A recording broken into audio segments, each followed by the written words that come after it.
కృపగల తండ్రి, దయగల తండ్రి, పరిశుద్ధుడు, కార్యములను సఫలపరిచేటువంటి వాడు, సమస్తమును జరిగించి స్థిరపరచువాడునైనటువంటి దేవాతి దేవునికి హృదయపూర్వకమైనటువంటి కృతజ్ఞతాస్తుతులు చెల్లిస్తూ ఉన్నాను.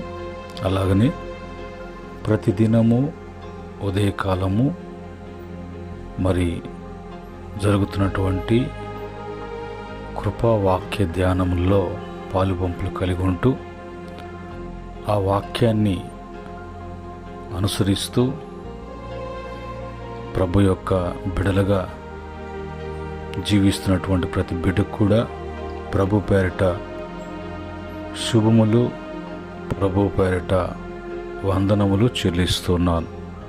ప్రియమైన దేవుని బిడ్డలారా, తిరిగి ప్రభు మనకు ఇచ్చినటువంటి కృపావాక్యాన్ని ఆయన పాద సన్నిధిలో చదువుకొని ప్రార్థనాపూర్వకంగా ధ్యానం చేద్దాం. ఈ దినము ప్రభు మనకిచ్చినటువంటి కృపావాక్యాన్ని మనం చదువుకుందాం.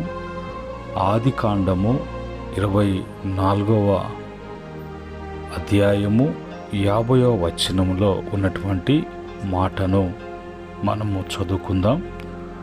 లాబానును బెతూయేలును, ఇది యెహోవా వలన కలిగిన కార్యము, మేమైతే అవునను గాని కాదని గాని చెప్పజాలము.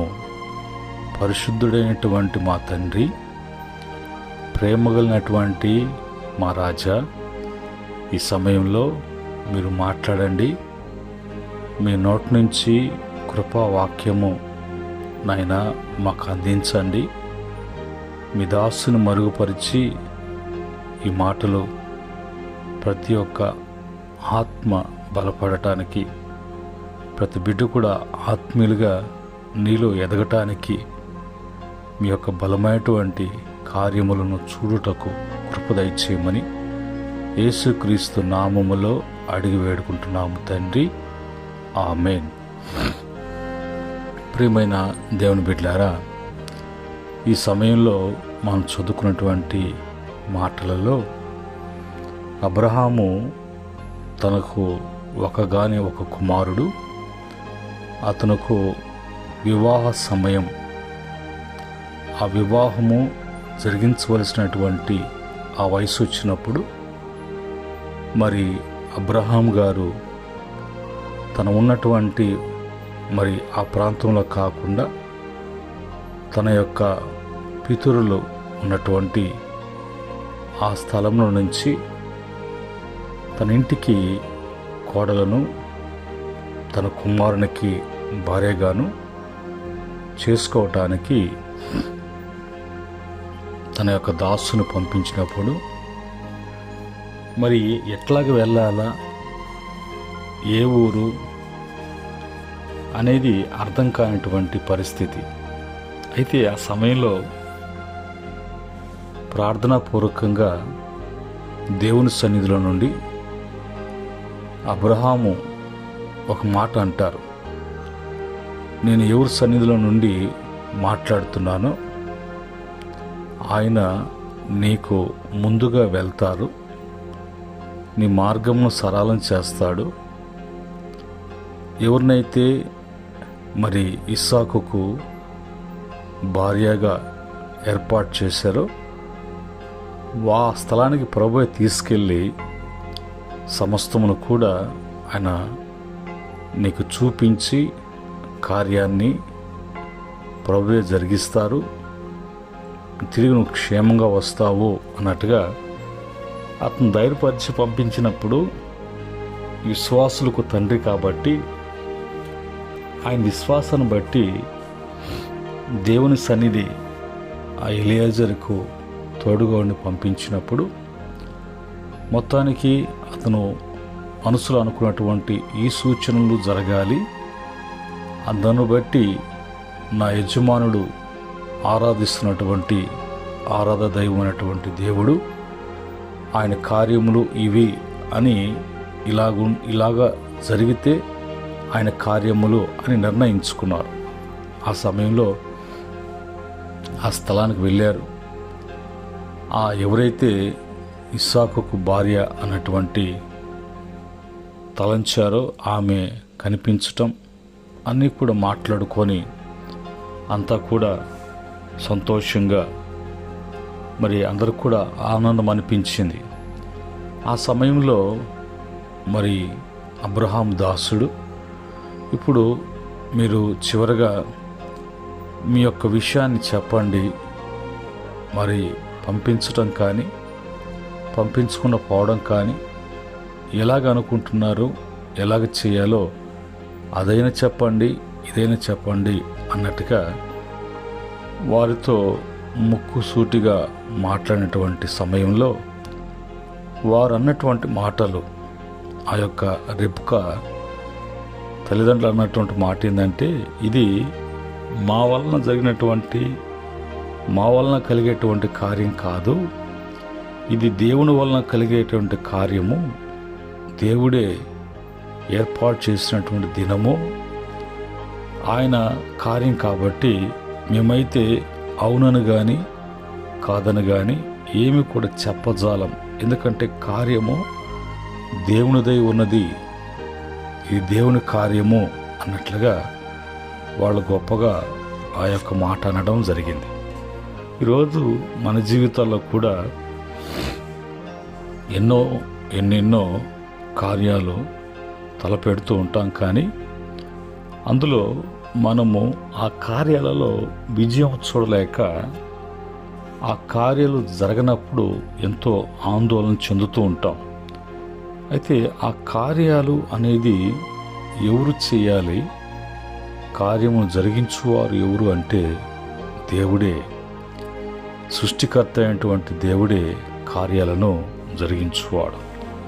ఆ క్రమంలో మనము దేవుని వాక్యంలోకి వెళ్ళినప్పుడు, దేవుని వాక్యం నుంచి మనం చూసినప్పుడు ఆయన కార్యాలు ఎలాగా జరిగిస్తారు, ఆయన కార్యాలు మన పట్ల జరగాలంటే మనము ఏ విధంగా ఉండాలి అనే విషయాన్ని ఇది తెలుసుకున్నప్పుడు మన కార్యాలు ఆటోమేటిక్గా దేవుని వలన అవి జరుగుతాయి, జరిగిస్తాడు, అవన్నీ కూడా సఫలము అవుతాయి అనేది మనం తెలుసుకోవాలి. ఈ సమయంలో దేవుని వాక్యంలోకి మనం వెళ్తాం. మొదటి సమూయేలు గ్రంథము 12వ అధ్యాయము 16వ వచనము 24వ వచనములో మనం చూసినప్పుడు, మీరు నిలిచి చూచుచుండగా యెహోవా జరిగించు ఈ గొప్ప కార్యములను కనిపెట్టుడి అని రాయబడింది. అక్కడ వాళ్ళు ఒకవేళ ఆందోళనలో ఉన్నటువంటి పరిస్థితి, ఇప్పుడు ఆ ఆందోళన పడిన దానివల్ల సమస్యను పెద్ద చేసుకోవటమే ఉంటుంది, కానీ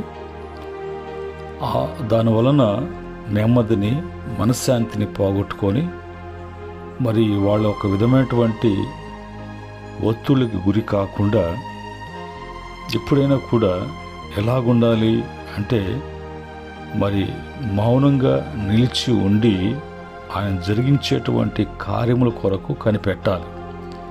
కనిపెట్టేటువంటి అనుభవం, మౌనం వహించి ఆయన వైపు చూస్తూ కనిపెట్టేటువంటి అనుభవం ఉన్నప్పుడు ఏ కార్యమైతే జరిగించాలి అనుకుంటామో అది ఆయన జరిగించేటువంటి వారుగా ఉన్నారు. రెండవదిగా మనలో ఉండవలసినటువంటిది ఏంటి, ఉండకుండా ఉండవలసినటువంటిది ఏంటి అని చూసినప్పుడు, 2వ దినవృత్తాంత గ్రంథాలు 15వ అధ్యాయము 7వ వచనములో అంటారు, కాగా మీరు బలహీనులు కాక ధైర్యం వహించుడి, మీ కార్యము సఫలమగును. మనిషి ఎప్పుడైతే బలహీనుడు అవుతాడో, ఎప్పుడైతే అధైర్యపడతాడో కార్యాన్ని చూడలేడు.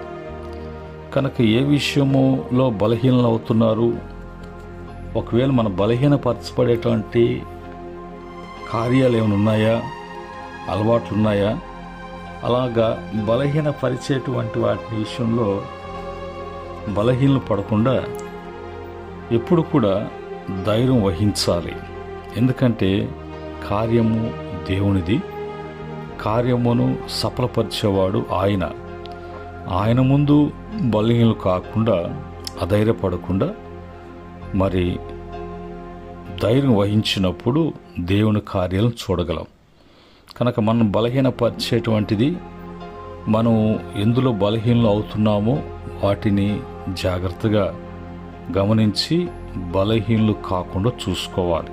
అలాగనే మరి బైబిల్ నుంచి మనం చూసినప్పుడు భక్తులు పలికినటువంటి మాటలలో యోబు గ్రంథము 5వ అధ్యాయం 9వ వచనములో, ఆయన పరిశోధింపజాలని మహాకార్యములను లెక్కలేని అద్భుత క్రియలను చేయువాడు. మనం పరిశోధించిన, మనము లెక్క పెట్టినా అవి మన యొక్క ఊహకు అందనటువంటివి, లెక్కకు మించినటువంటి మహా అద్భుతమైనటువంటి కార్యాలు జరిగించువాడు ఆయన జరిగిస్తారు. ఐగుప్తు నుంచి ప్రభు విడిపించటం అనేది గొప్ప అద్భుతం.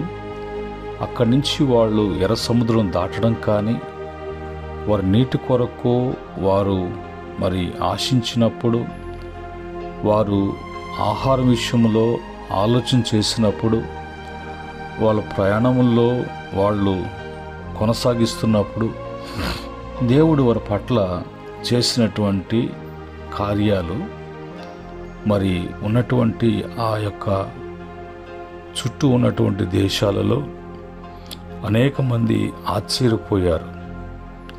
వీరు ఇంత జనాభా వలసగా వీళ్ళు వెళ్తున్నారంటే వీళ్ళ మధ్యలో దేవుడు ఉన్నాడు అని ఆ దేవుని బట్టి గణపరుస్తూ వాళ్ళకు కలిగినటువంటి సహాయము వాళ్ళకి అందించేటువంటి దినాలు ఆ దినాలు. అందుకని దేవుడు అలాగ తన ప్రజల విషయంలో మనసు కలిగినటువంటి వారిని దేవుడు ఆస్వాదించాడు. మన జీవితంలో కూడా దేవుడు ఆయన గొప్ప కార్యములు జరిగించేటువంటి వాడుగా, అయితే ఆయన జరిగించాలి అంటే మనలో బలహీనత, మనలో తొందరపాటు, మనలో పిరికితనము అనేది ఏది కూడా లేకుండా చూసుకోవాలి. అలాగా అవన్నీ కూడా దేవుని కార్యాన్ని మనలో జరగకుండా, దేవుని కార్యాన్ని మనము చూడకుండా, అవన్నీ కూడా మనలను తారుమారు చేసేటి విధంగా జరగనీయకుండా చేసేటట్లుగా అవన్నీ ఉంటాయి. అవన్నీ కూడా మనము చూసుకొని మనలోంచి తీసివేయమని ప్రభుని వేడుకోవాలి. అలాగనే కీర్తన 37వ కీర్తన 5వ చరణంలో, నీ మార్గమును యెహోవాకు అప్పగింపుము, నీవు ఆయనను నమ్ముకొనుము, ఆయన నీ కార్యము నెరవేర్చును. ఎప్పుడు కూడా నీ మార్గము కాకుండా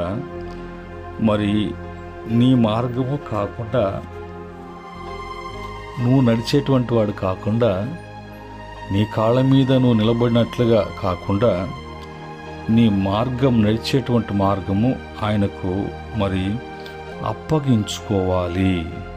నీ మార్గం కాదు, ఆయన మార్గం నీ మార్గం, నీ మార్గం ఆయన మార్గం కాకుండా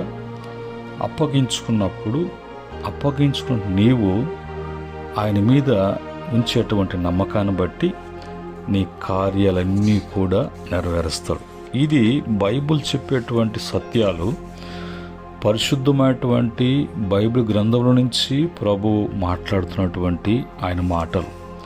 అలాగనే దేవుని యొక్క కార్యాలు మన జీవితాల్లో జరగటానికి ఆయన ఎలాగా జరిగిస్తున్నారు, ఎవరి ద్వారా జరిగిస్తున్నాడు అని అంటే, ఇక్కడ ఒకటి ఆయన జరిగిస్తున్నాడు, ఎవరి ద్వారా మనకు కార్యాలు జరుగుతాయి అని అంటే, రెండవదిగా తన ప్రియకుమారుడైనటువంటి యేసుక్రీస్తు ద్వారా.